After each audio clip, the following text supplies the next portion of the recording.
Welcome, Hubert. Welcome to everyone. Yeah, welcome. It is an honor for us to have Hubert here to talk about personal branding. Thank you very much, Hubert, for this. You're welcome. I'm also honored to be here to share everything I've learned over the years. I think that we are in for quite a treat. So yeah, it will be interesting. All right. So, please, you can start. All right, guys. Welcome and thank you for making time for tonight. And tonight we'll be going through um personal branding. We'll be learning a number of things. Be learning about crafting a digital persona. We'll also be learning about how to leverage your LinkedIn account, optimize it to basically position yourself for better opportunities. Um, I think that all of us are sort of probably have accounts online. We all have like maybe a social media account that we sort of post stuff online. And at this point, it feels like it's taking like a different say a different identity in a whole. Like back in the day when you had say a Facebook account, you just write random stuff, you just post random stuff. But currently, it seems like things have changed in a way that your social media or your social media profile has become an extension of your professional self. And today, basically, what we are going to learn is to delve into how we can leverage that more and then sort of fine tune it to position us for the opportunities that you know we might find or we might get in our current digital landscape. All right, so let me just go ahead and share my screen. um Let me see. Please let me know if you can see my screen. Yes, please, we can see your screen. All right, great. So today I'm here to talk about myself and I'm welcoming everybody and I'm saying that don't get bored. Try and then pay attention to everything I'm going to say. Um, all right, so a little about myself. So I handle content and storytelling at Brief Africa. For those who don't know Brief Africa, we envision Africa through storytelling. That is, we tell all the positive stories that Africa has to provide.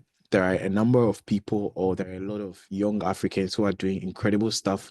There are coaches, there are certain people who are sort of making things in their own way, inventing things in even in the African way, but then nobody's telling their stories. And the point of Brief is to go out there, find these people, talk to them, share their stories to the world. And we do that through the medium of like whether it's video or like I mean basically documentary filmmaking. Sometimes we write and then also graphic visuals and stuff like that. So if you go on any of your social media platforms and you search for Brief Africa, definitely you're going to see this. And I'm glad that I can see one of my co-founders here, Gideon Banks. Gideon, you're welcome. Thanks for joining Thank you. in. Yeah, so basically what I do is so I am the founder, and I started Brief on the premise of me having interest in telling stories. I like making videos, telling, narratives, and yeah, I handle storytelling and then content there. All right, so let's get into it. I don't want to waste anybody's time. Today we are handling or we are dealing with building a personal brand, crafting a compelling digital presence to attract opportunities, creation and optimizing your LinkedIn profile. So this is what I was given to handle today. We are going to take them one by one. I don't know if you can make notes. I don't know if you can. I mean, the session is being recorded. If after the session, if you want it, I'll make my slides available to you, and then you can take it from there. All right. So let's deal with some facts. Let's deal with some facts. So right now, everybody's online. Everybody has a social media account, and at this point, point, we can tell that even in your personal life, in your experience, you are spending a lot of time on the internet. You are probably spending like 4 hours a day on the internet unknowingly. Well, the global average is 143 minutes daily. But so a disclaimer, these facts are basically so you have a global average and then you have the US. Most of the two facts are from the US, so it doesn't apply to everybody, but then it's a reflection of how much like young people are spending on the internet or even the general populace. So in the US, approximately 147 minutes daily. So a lot of people are spending time on the internet. So US teens reportedly spend about 4.8 hours daily on social media platforms. Now, what this tells us is that everywhere you find like a number of people, or any place that you find people coming together and then spending a lot of time there, some way somehow tends to be a marketplace, a metamorph wait let me get the word right, a metamorphosis into a marketplace. That is, if people are there, if people are engaging in activities, if people are doing stuff there, then we can find a way to sort of monetize it or make it a marketplace where there can be an exchange of services and goods, which we are all like privy to. Now, how did we get here? So after the COVID aftermath, after COVID, or let's say when we went into COVID, a lot of people were home bored, and then they spent a lot of time on the internet. People became content creators because of COVID. People started making content in their rooms because of COVID. People actually found out that they are creative in some way and could make certain how do you call it, could make certain types of content and then put it online. And during that time, TikTok also took off, because a lot of people were spending time on the internet. So yeah, and then after COVID, some people never go back to the office. Some people stayed online and then they kept creating, they kept, making videos. So because of COVID, when people now jumped on the internet, now we are seeing mass adoption of what we would call the digital economy or a society. It's basically people creating a society online as compared to when we used to do or what we used to do in the physical.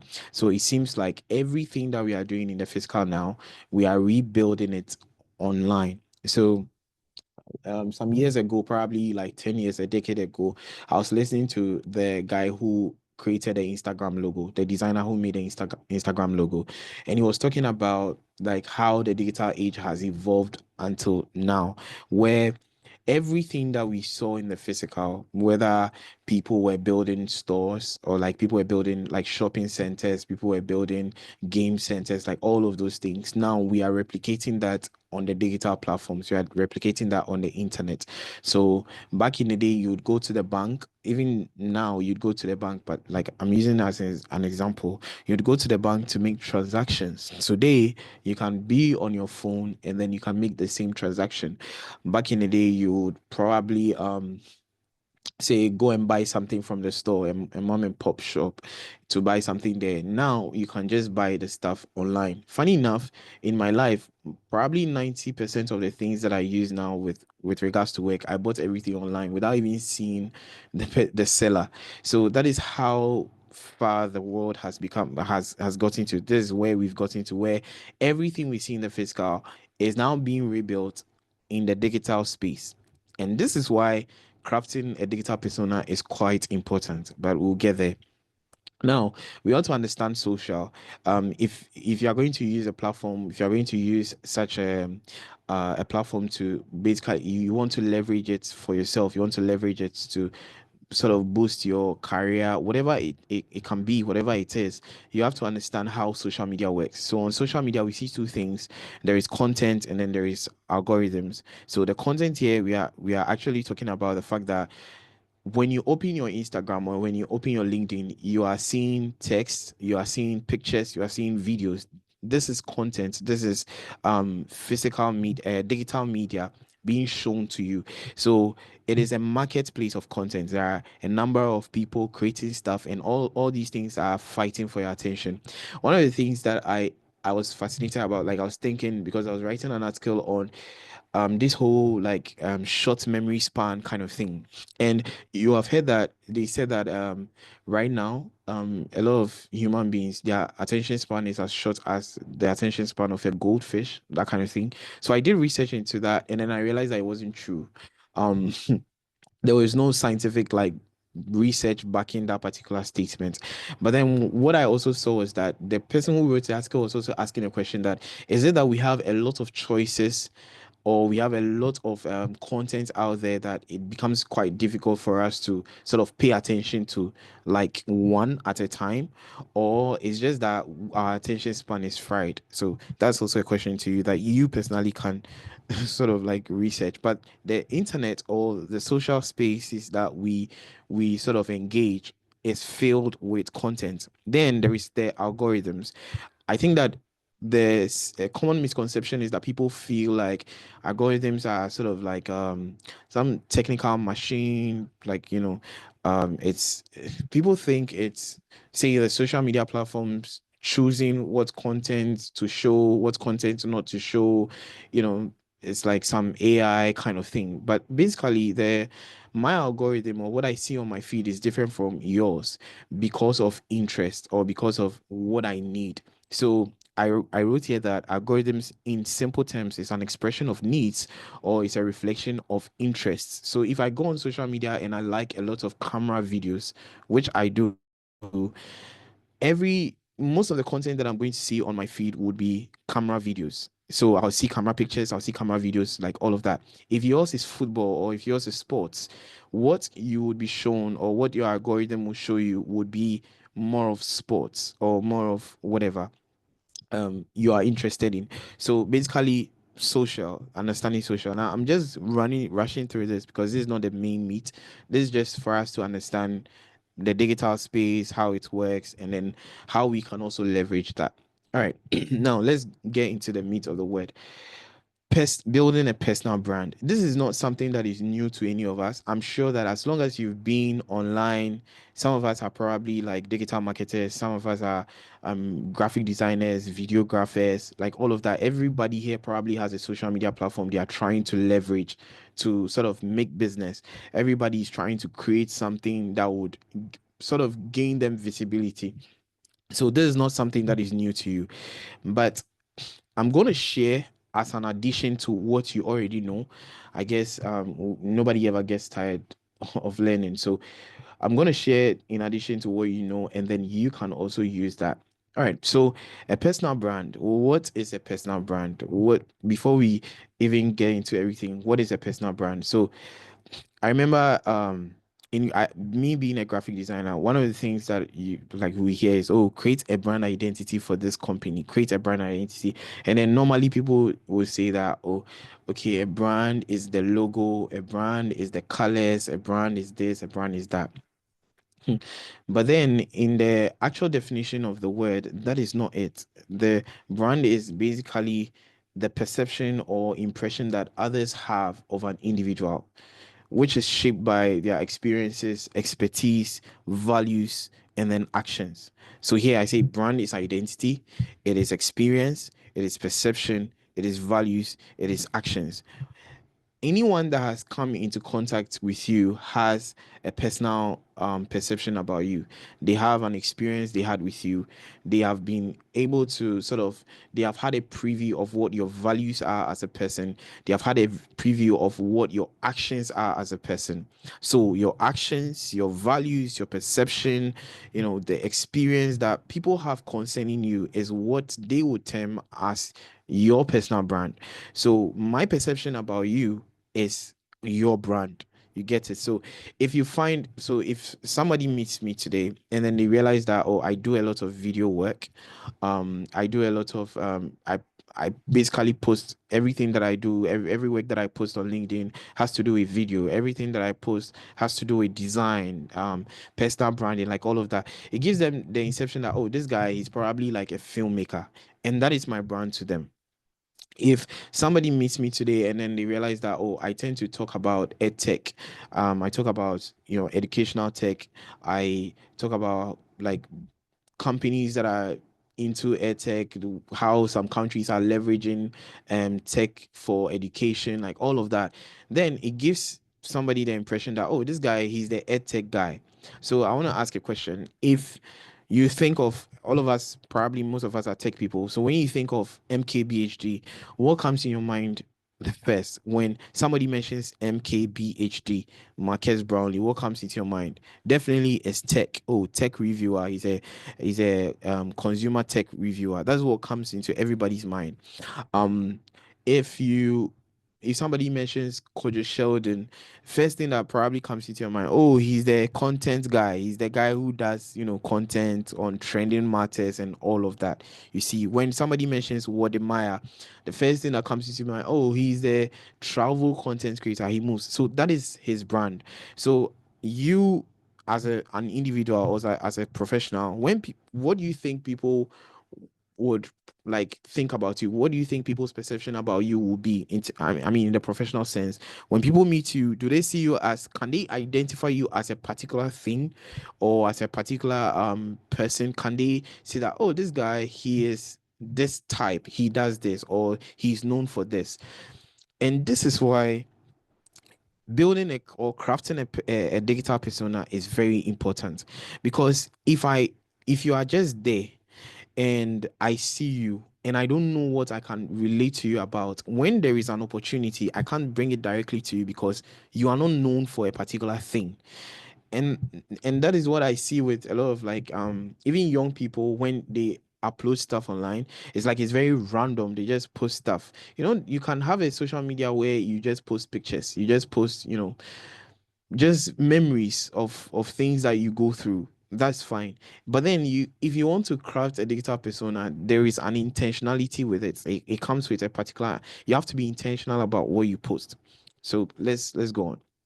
Now I see that I wrote here that it represents how one wishes to be viewed in the public sphere and is built through consistent communication and behavior that align with one's unique identity. So your personal brand represents how you wish to be viewed. Like, how do you want people to identify you? Like, what would people identify you as? Would people identify you with a particular thing? Oh, this guy, he is say a video guy, or this guy, he's the news guy, or this guy, he does this, or this guy, he does that. It's like you narrow down to a particular identity, so that when there is an opportunity, they can come to you that, oh, this is what you do, so then this is an opportunity that you can take, or this is an opportunity that you can leverage, and then it helps you. Not everybody does that. A lot of people are just posting random stuff. They are not known for a particular thing. If you're a health professional, you want to talk about health. I'll give you a simple roadmap. Let's say I was a nurse, and I wanted to craft a digital persona. It's like I'm jumping ahead of myself, but I'll just say this, and then as I go, I reiterate the point. So let's say I'm a nurse or I'm a medical professional, and I post online because I want to be known as a medical professional. I'll post things about my medical field. I'll write stories about my experience. I'll write stories about the work that I do. I'll write stories about, maybe it could be like I would read articles about the health profession, new recoveries, new research work. I'll read and then I'll tell my personal understanding about that particular article. I'll just keep on consistently write. The interesting thing is that somebody will see you, or an organization will see what you do, and then one day they come to you and be like, you know what, we've seen your trajectory, we've seen the way you are outspoken about the health field and how passionate you are about the health field. We are organizing this event. We want you to come and then talk to our audience. We want you to come and then speak to our audience about this particular thing or health. We want you, and maybe like a university calls you in and they're like, okay, we have health students. We've seen that you've written some article or you posted something about the opportunities, the career opportunities in the health field. We want you to come and then have a conversation with these people, probably a speaking gig that they are going to pay you for. And then you go and then you do that. And it all started because you were documenting your stories, you were documenting your career, you were putting yourself out there as a health professional. And this is something that a lot of people don't do. All right, we'll go ahead. Now, crafting a digital presence to attract opportunities. And this is what I just said. So, Sergeant Full reached out to me and he was like, Hubert, I want you to come and then talk about personal branding, blah, blah, blah, and all of that. Well, why would he call me to come and then do this? Probably because he's noticed that I have written or I have held podcasts on this particular topic. Sometimes one of the things that probably I'm very passionate about is this thing, because I experimented for 3 years by starting to post on across all my social media, but specifically about what I do for work. Before then, it would just be random pictures. But now I started specifically posting about my work. Let me take Twitter, for example. When I started posting about videos and then posting about content creation and started like making videos and putting them online, like uploading them there, all of a sudden some people started following me. Specific people started following me. So people like Mr. Meister started following me because he has like Jumbo Spaces, which is basically like directed to content creators. Then Black Volta followed me. Why? Because he's also in the content space. Then Kali J followed me because he's also in the content space. Olele Salvador followed me because he's also in the content space. I narrow down on the content part. And because I write on content, or I post things about, content creation, videography, like filmmaking, all of that, those people came to follow me. So what you put out, the way you sort of strategize yourself, and then the kind of identity you put out there, now people start having perception about you as, oh, okay, this is the video guy, this is the content guy. And then the people who are probably prominent in that space will begin to follow you because there is some kind of value that you are putting out there. This is very important. So now let's go to like the key components of a personal brand. If I'm talking fast, please leave a comment. Let me just slow down. All right. So build by understanding. What I mean by whatever you are building, whatever's like, if you are building a personal branding, build it by understanding. Understand what you are doing. Don't just do stuff. And the key components for building a personal brand: one, reputation. One, reputation. So when we talk about reputation, we are referring to the overall perception that people have based on your actions and interactions within your community or industry. The overall perception that people have based on your actions and interactions within your community or industry. So when people look at you or when people hear about you, sometimes, one way to test your personal brand is when people are talking about you in your absence. Like if somebody's having a conversation with someone in your absence and they are talking about you, the things they say is basically a reflection of your reputation. Are they saying bad stuff? Are they like, oh, this guy, when you work with him, he's going to disappoint you. When you send him your videos, he's going to like delay it, and then you will lose your money, or he's not professional. Reputation, you see, it's puts a dent on your personal brand, because then that is not a good thing to be said about anyone, especially if you're in the professional space. So your your your reputation is the overall perception. Yeah, it's the overall based on your actions and interactions within your community. So even in the industry, you hear things like, I remember one day I heard a story about the wedding event industry, where some people started bashing a particular event, like event organizer, and they were saying that, oh, this woman, she takes your money and then she delays stuff, she doesn't give you the full experience that you paid for, blah blah blah blah blah. This is in her community.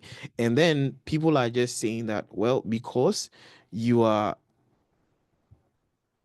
Ronnie is requesting remote control. No, because you are sorry, there was a there was a notice. Okay, so because you are in that community, and then people are saying all these things about you, then it's a dent on your image, it's a dent on your brand. So your reputation is very important. It reflects your credibility and authority in your field.